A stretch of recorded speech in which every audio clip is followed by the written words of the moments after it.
We are in week 4, I can't remember, of a series we are doing on comparative religion, where we as predominantly Christian people are looking at what we can learn from other faiths, not taking a position of superiority or coming down to another's level, but looking at one another as equals and seeing what there is new to learn.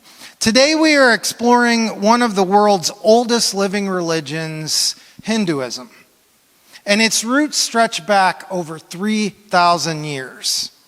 But first, before we dig into that, I want us to remember where we started in week 1 of this series. If you don't remember, a quick recap. Way back in week 1, we looked at a fascinating verse from Genesis. It says this: Seth also had a son, and he named him Enosh. And at that time, people began to call on the name of the Lord. This passage speaks of a time where people didn't seek God. They weren't looking for anything divine, but then suddenly, at a specific moment in human history, people all over the globe started reaching towards something greater than themselves. And what's remarkable is that if we look back through the biblical timeline, it corresponds with what we see happening all around the ancient world. While people in the Middle East were beginning to call on the Lord's name, spiritual seekers in India were also asking the same fundamental questions about life, the gods, spirits, the universe. It's as if the same spiritual awakening that the book of Genesis describes was happening simultaneously across the globe. People everywhere suddenly began to be suspicious that there was more to existence than what they could see and touch and smell. This shows us that God has been drawing all of humanity toward the same profound realizations about reality, capital R. I want to share one idea from Hinduism this morning that has changed the way I look at God and people and myself and the cosmos. I wish that I had more time to talk about other ideas from Hinduism that are amazing. But I only have 20 minutes. What I will do, though, is drop a shameless plug before we go into this. We are starting a new podcast called Deeper Dive, where you can listen to 2 voices discuss this topic further. And we'll start sending it out during the week. So if it feels like I am giving you just a bite of something, watch your emails this week. We'll send you some more things for conversation. All right, so Hinduism, the one idea that has changed me. Imagine you're living 3,000 years ago in ancient India. There are no electric lights, there are no screens, there is just you and the night sky every evening. You watch the same miracle just pass across your vision. Thousands of stars moving in perfect patterns, the moon cycling through its phases over and over again, the seasons changing like clockwork. You start wondering, what makes all of this move? What holds all of this together? Why doesn't it change? What's the source behind all of this that I see? And also, what does that make me within all of this?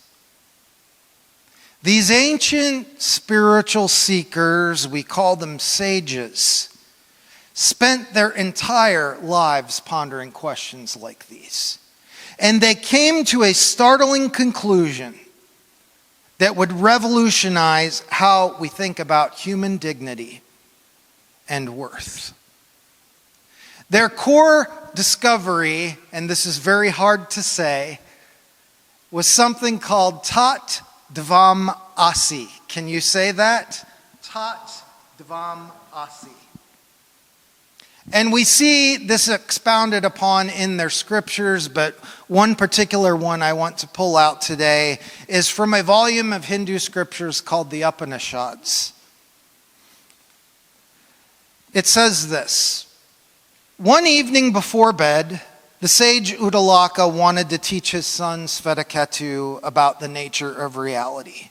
So he said, "Take this salt and put it in this bowl of water, then come back to see me in the morning." And so Svetaketu comes back the next morning after a good night's sleep, and his father says, "Son, bring me the bowl of water." And the boy puts the bowl in front of his father, and his father says, "Now show me the salt." The son swirled the water around everywhere, but he couldn't produce any salt.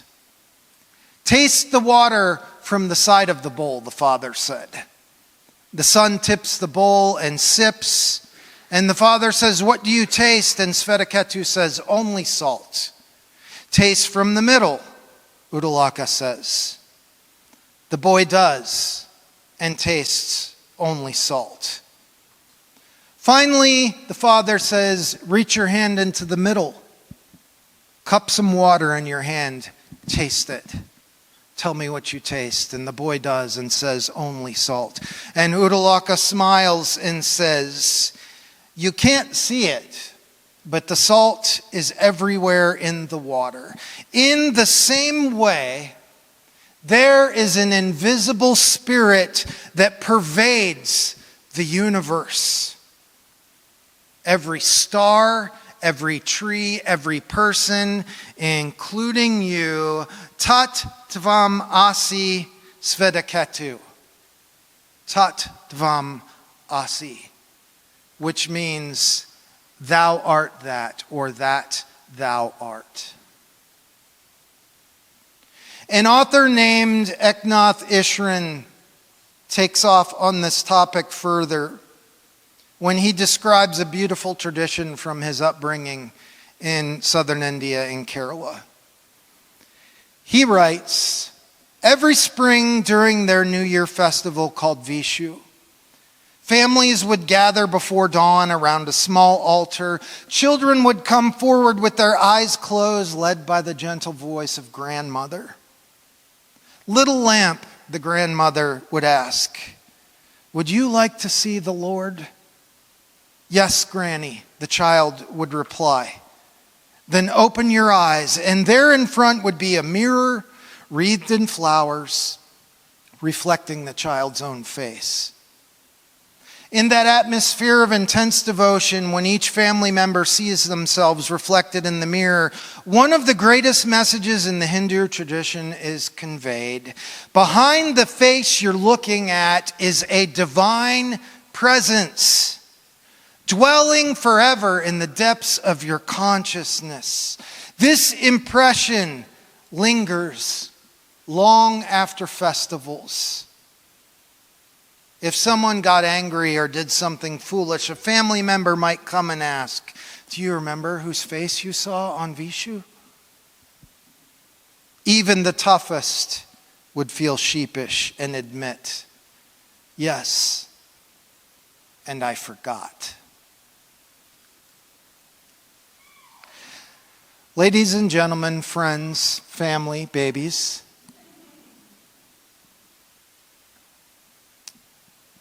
I don't know what you've been told about your life and what you are. But you are more, amen, you are more than you think you are.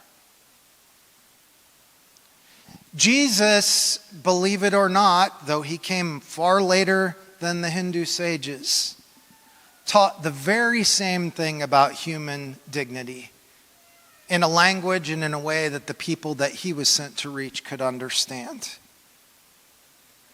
When the religious leaders of his time, those in high authority, those whose words and precept governed the entire community, when they accused him of blasphemy, Jesus responded by quoting the Psalms. Is it not written in your law, I have said you are gods?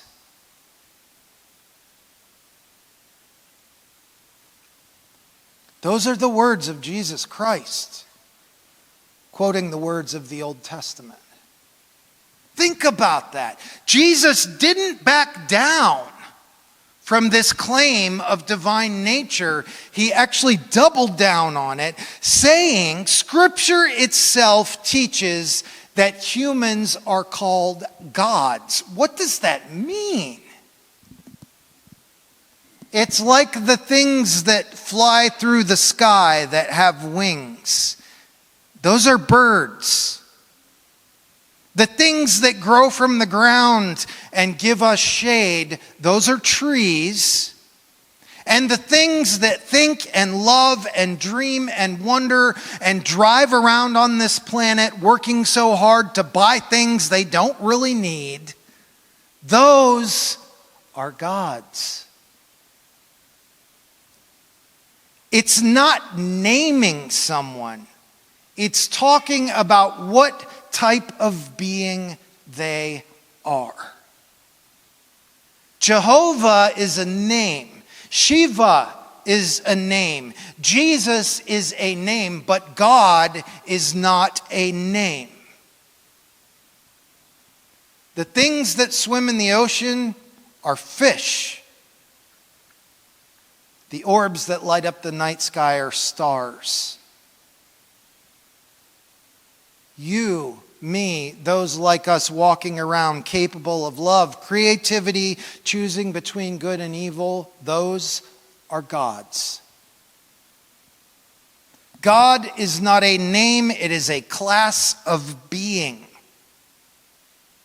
And that's what you are, whether you believe it or not. If a hippopotamus thinks it's a whale, it makes no difference. Is it not written in your law, you are gods? And understand that Jesus is speaking those words not to someone he admires, but to someone that opposes him. This ancient wisdom, tat dvam asi, thou art that, has profound implications for how we treat each other. We are not bodies. We are something else. And I know this is a little woo-woo and out there, and you might not believe me, but this is what I believe. That the human body is like a suit that we wear to tolerate this environment. That's why it feels like a paradox here. That's what this place is. It's an overlap of the natural and the supernatural, the sacred and the profane, the beauty and the horror that we experience moment by moment. Yet voices from some outer world come into this one, and they keep telling us things like, have you forgotten who you are? Wake up! Remember! Thou art that. You want to know why the world is broken? Why we have private pools separated by fences from slums? Why human beings can treat each other with such cruelty? And we share it and share it and share it again, making the very worst moment of someone's life entertainment for the entire world. You know why we do things like that? It's because we've forgotten whose face we see in the mirror. We have forgotten that every person, every single person, carries divine presence within them. The homeless veteran, the undocumented immigrant, the person who cut you off in traffic, the political candidate you cannot stand. all reflect the same divine face you see when you look in the mirror. And it only takes one generation where more people believe that other than the antithesis to tip everything in the very best direction. People that will think and act and work and live as if that is base reality. A world where we are good to one another. Ideas like this come from all the world's faiths when they're practiced as they were intended. And these ideas are not meant to be in competition with the Christian faith, whatever your version of it is. They are meant to deepen our understanding of the message of Jesus. I want you to try something this week, and you'll have an opportunity here to try this a little bit in a minute. But this morning, as you wake up and see who you are when you wake up, with the baggy eyes, and luckily for me, my hair is never messy in the morning. But as you wake up and you look in the mirror each morning, I want you to remember what you're looking at. And then I want you to carry that recognition with you as you encounter other people throughout your day. When you try to avoid eye contact with that person by the metro, make eye contact with them and remember that that is a God looking back at you. When you interact with someone who just makes your skin crawl and you can't wait for them to shut up, I want you to remember in that moment that you are listening to a God sharing with you. When you catch yourself being cruel or dismissive this week, remember your face in the mirror. When you looked at it in the morning, that was God staring back at you then, and it's still God staring at you in that moment. The Hindu sages spent millennia discovering this truth, and Jesus taught it with radical clarity. Both of them point us toward the same life-changing recognition that every human being carries immeasurable worth, because every human being embodies the divine presence within them. God is not a name, it is a class of being, and that's what you are. That is not just ancient wisdom, it's the lens through which we can see the possibility of the very best world. May we let that alter us in the coming days, weeks, and months,